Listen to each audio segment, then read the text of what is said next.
or be dad, not coach. Now, if you're the coach of the team, that's different. However, you still got to remember you're still dad.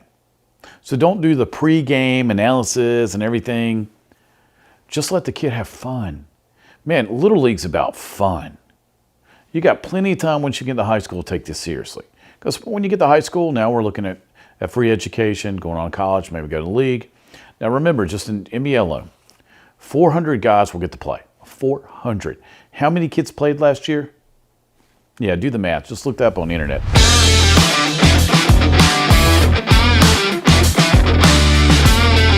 Hey, welcome to What's Your Problem, man? Hey, I'm Scott Farrell, your host. Great topic today. One I've been waiting to do for a while, and one a lot of women have asked me to do. It's Glory Day Dads. Oh, you know that guy that's always yelling at his kid or overzealous about being a coach or watching film 24/7 or forgetting that the kids are 8 and then wanting them to go pro and talking about them being in the league, and you know that guy. And the guy that tells all the stories about how great he was when he played. Yeah, you know that guy. No, don't be that guy, but I'm getting ready to go over why you don't want to be that guy. It's a problem. All right, so I made a list. I brought my trusty list with me today. Here's how I did the show today. I went and asked women, wives especially, what is it about that guy that tweaks you? What is it that just irritates the ever-living stuffing out of you? Why do you not like the guy? Why do other dudes not like the guy either? So today is a sum total of what they told me. All right, so number one, and this got this from women. Number one reason a guy will be that guy, the guy who tries to live through his kid's stardom. He's living through the kid to overcome his own failures. How many times, it's the Bundy Syndrome, right? If you ever saw Married with Children. Al Bundy was the guy in high school, but he's never progressed past high school. And I know a lot of those guys. I mean, I used to be a high school coach, and I got to know several college coaches and pro coaches and got to go, they would mentor me. It was a great relationship. And you get to see that guy, that guy that still has his jersey at home, or maybe all of his plaques are still on the wall, and he's still mad because he didn't get to go to college and play ball, or he got to go, but he got hurt. And now he's trying to force his kid to do something. Now, you got to offer a scholarship. Why don't you go? And man, if I was you hear a lot of, if I was you, or they're still telling stories about high school. Man, I can barely remember high school. I don't talk about high school at all. I mean, I stay in touch with maybe 3 people I knew back then. I love them. They're still some of my best friends. But do I sit and talk about high school? Never. I talk about college sometimes, but it's just not important anymore. So, but you'll see these guys at the ball fields, and they're regaling people with the stories of stardom. When they ran the drive, oh man, you should have remembered this. Man, I'm 16. I got my girlfriend. She's a cheerleader. We're marching down the field. Let me ask you a question. How much does that matter now? It's like the show Friday Night Lights. You get to see the dark side of being a high school coach, and I lived it. Is it all bad? No. I mean, you get to be with some great kids, and they turn into be great adults, and you get to live, you talk to them still. But are parents a problem? Oh, yeah. I was the parent that was the opposite. Our youngest played Little League and some football. I would take my chair, and I would sit as far away from the other parents as possible, and then put headphones in. I never talked to any parents. I was already a high school coach, didn't need to deal with it. And I didn't cheer. I still don't cheer at ball games. My thought is, if my kid's playing, it's about him. Let him have fun. Isn't kids' athletics about fun, about learning the sport, getting active, or did I do all these things for the wrong reason? I'm just saying. All right. Number 2 thing they talk about was overanalyzing every single thing at a Little League game or kid community ball, football, basketball, lacrosse, down here soccer, gymnastics, whatever you're swimming. And they analyze and scrutinize every single thing their kid did. Again, they're 8. They're 8. Who cares? Hey man, a year ago they were chasing butterflies around the field. They didn't even care about the ball game. They wanted snack, and they wanted to chase butterflies or whatever it was. So why are we analyzing 8-year-olds? Who cares? Why are we analyzing 11-year-olds? The last thing you want to do is get in the car. We had a thing with our child. I would say yes or no. and I was a high school coach, and I'd say, do you want feedback or you just want to go eat? He's never asked for feedback. Okay, he's in his 20s now. He just goes, I would say yes or no, he'd go no. All right, where do you want to eat? That's the end of it. We never discussed the game again. It was dead. It was done. Why? It's going to be, I'll tell you in a minute, I don't want to spoil it, but over analysis. The next one. The next one's the one I almost did a boo-boo and told you ahead of time. A lot of people have no self-esteem. So they try to live through their kid to build their self-esteem. And whatever the kid does is an evaluation of them, and they feel better or worse about themselves because of what their kid did on the field. Now that's pathetic. So how do you fix that? You need to get to know Jesus and get a purpose, plan, direction, and get on with your life. That's what you need to do. That's the pastor in me talking.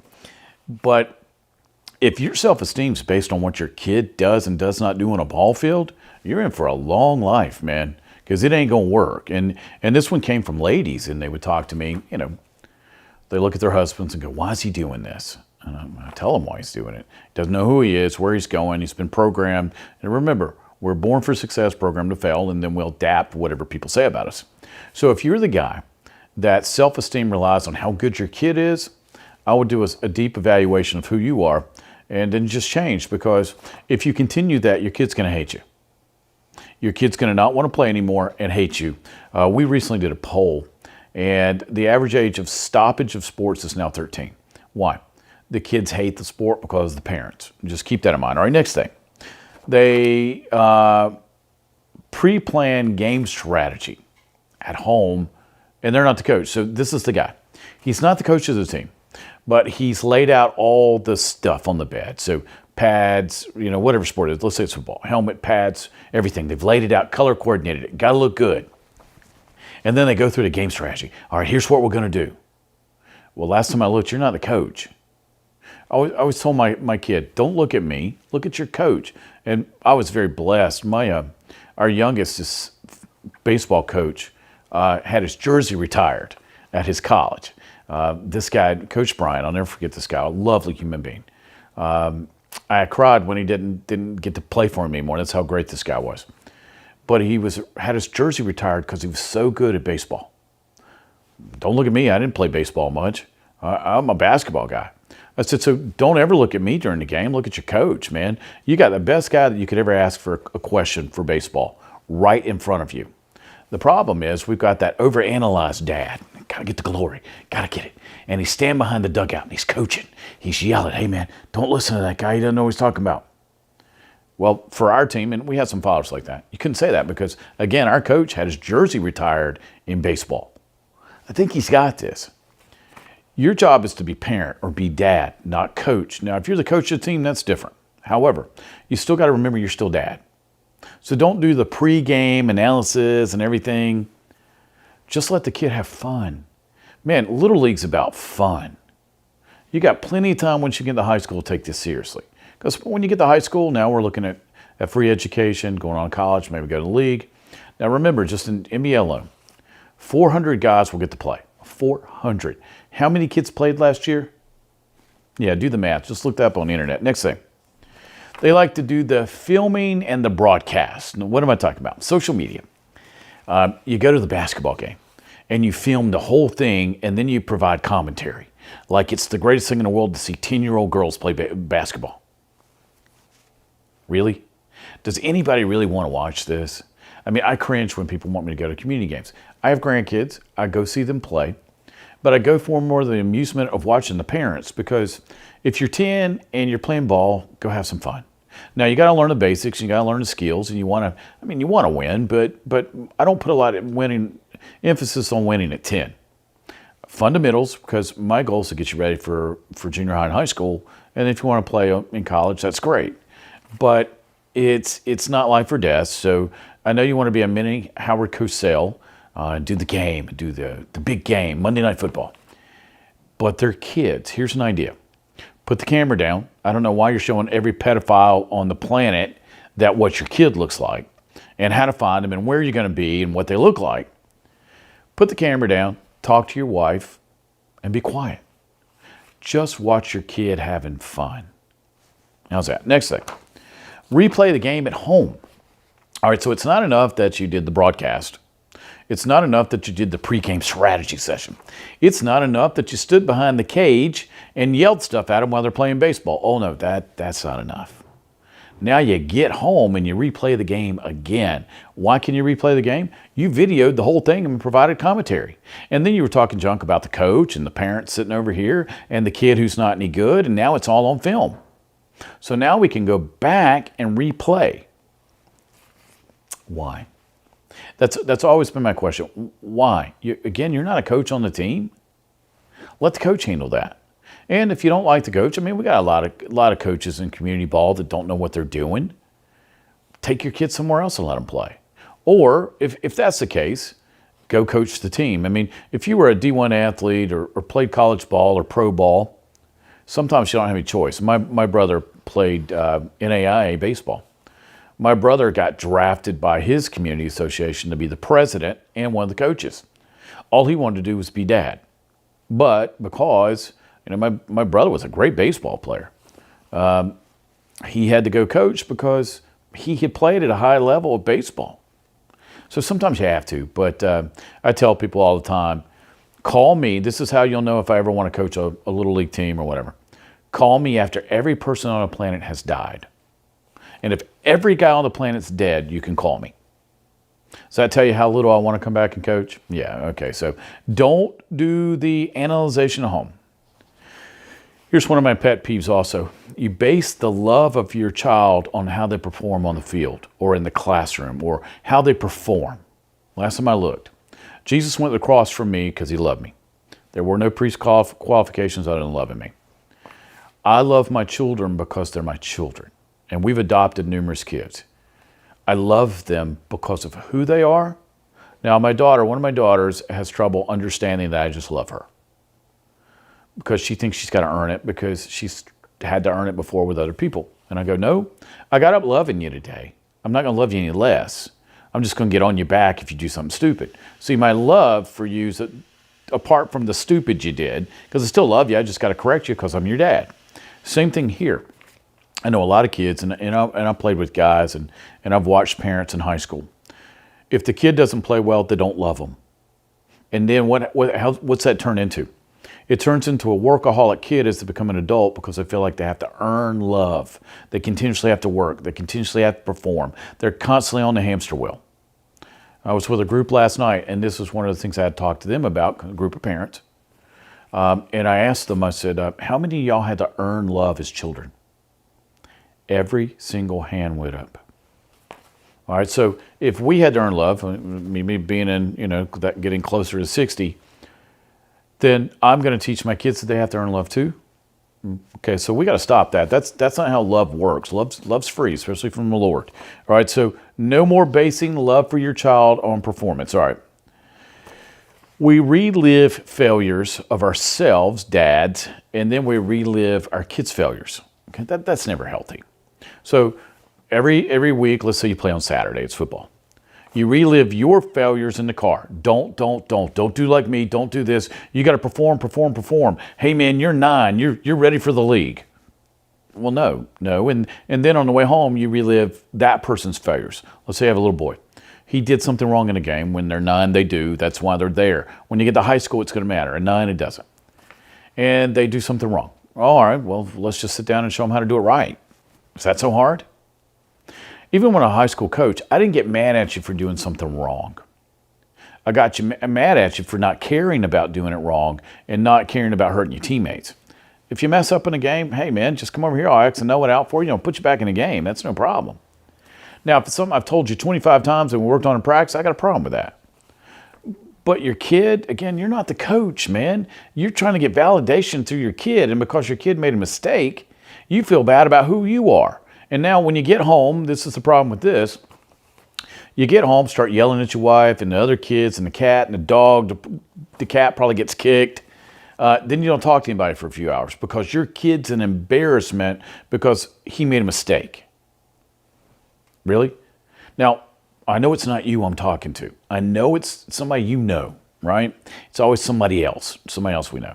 And a Glory Days dad also sees everybody else as the problem.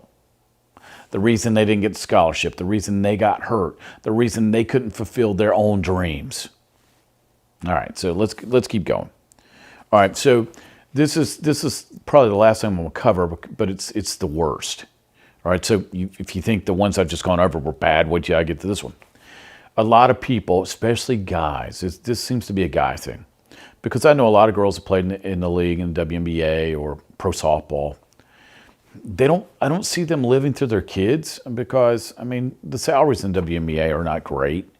Olympics probably pay a whole lot better. So, but the dads are trying to get their shot at the glory, the stardom. I think of Waterboy when Adam Sandler just got married, and he's going out to get on his lawnmower with his bride, and his father shows up, Roberto. And Roberto wants a shot at the glory, some of the stardom. And then Adam Sandler's, Kathy Bates, great actors, cold cocks him, knocks him out. And then Bobby goes on to his honeymoon. Same thing here.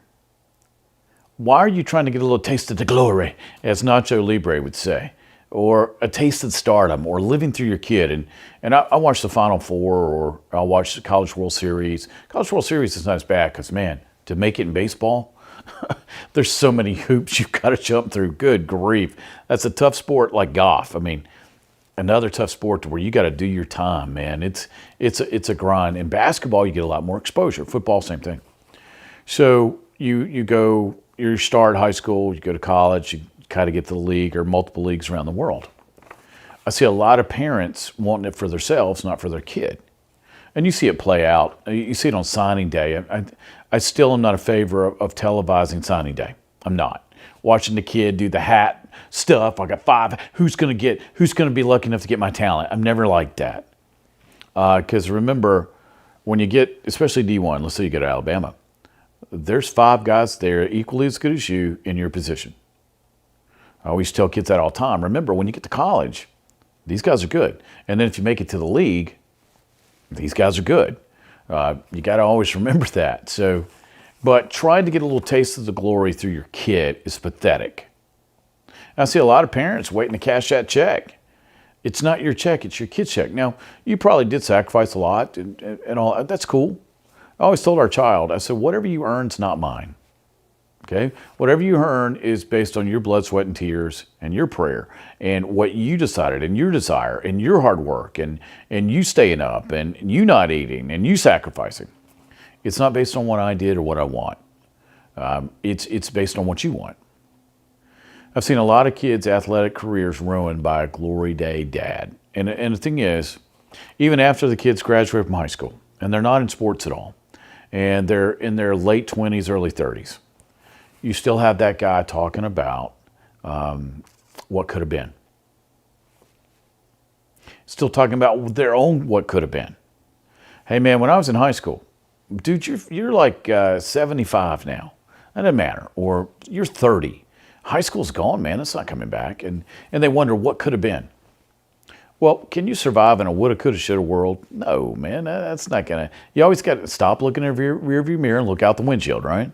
Can't drive like that. Now, I rode through Miami with a guy like that one time. I don't recommend it, and he's doing like 115. That was no fun. He wanted to show me what his Maserati would do. Next time, I'll just take a cab. But that's a whole nother story. So don't be that guy. So I'm going to wrap this up now. So if your friend, not you, of course, if your friend's got any of these tendencies, you got to tell them to lighten up, man, because I've seen marriages end. I've seen kids hate their parents. I really hate their dad for this, resent them, not want to play college ball, not want them to come to games. Don't start so you don't have to stop, right? So once your kid graduates from high school and stops athletics, stop talking about it. It's over. To tell you how distant I am, our youngest did not know that I'd won countless awards and stuff as a coach. I don't talk about it. Nothing hangs up. My thing is it's in the past. I don't have anything hanging on my wall, none of my degrees, nothing. All I have is photos of my wife and the kids, and that's it. Because to me, that's the greatest thing that ever happened to me. So the greatest thing that happened to me is my family. And we have a whole wall of just our kids. All right, to me, that's what's important. All right.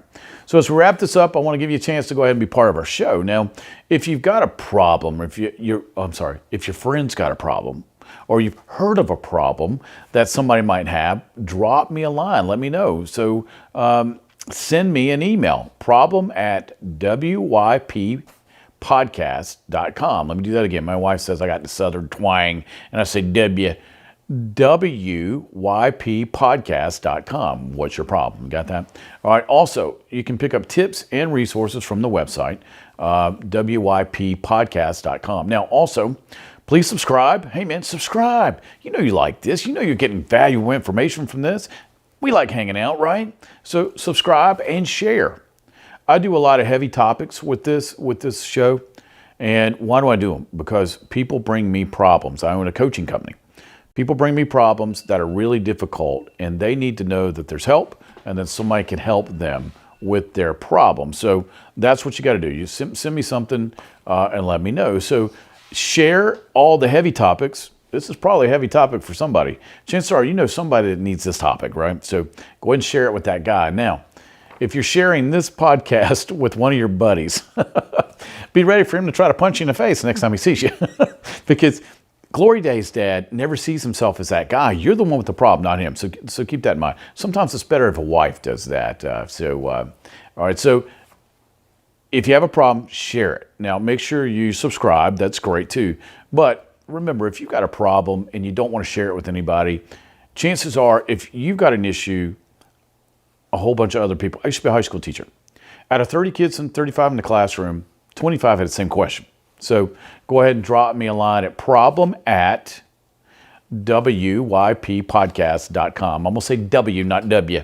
I don't let the southern twang get in there. All right. So conclusion on what's your problem. Thanks for joining me on this episode. Hopefully it was helpful. Not for you, of course, because the problem's not you. It's your friend. And I'll see you next time. Take care.